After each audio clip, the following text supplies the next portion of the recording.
Hi everyone, అందరూ బాగుండాలి, అందులో నేను ఉండాలి. ఎవ్రీ ఇయర్‌కి మేము ఒక ట్రిప్ వేసుకుంటాం. ఈసారి మేమైతే సౌత్ సైడ్ మేము ప్లాన్ చేసుకున్నాం.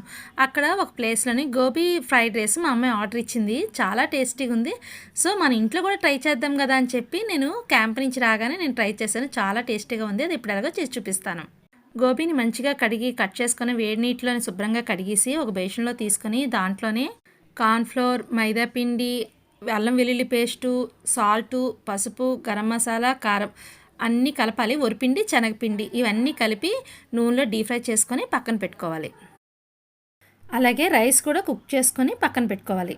ఇప్పుడు ప్యాన్ పెట్టుకొని ఆయిల్ వేసుకొని జీలకర్ర, పచ్చిమిరపకాయలు, అల్లం వెల్లుల్లి పేస్టు ఒకసారి వేగించుకున్నాక మనం కట్ చేసి ఉంచుకున్న ఆల్ వెజెస్ మీకు ఏ ఉంటే ఇంట్లో అవన్నీ వేసుకుని ఒక్కసారి ఫ్రై చేసుకున్నాక తగినంత ఉప్పు, కారం ఇవన్నీ ఫ్రై చేసుకోవాలి.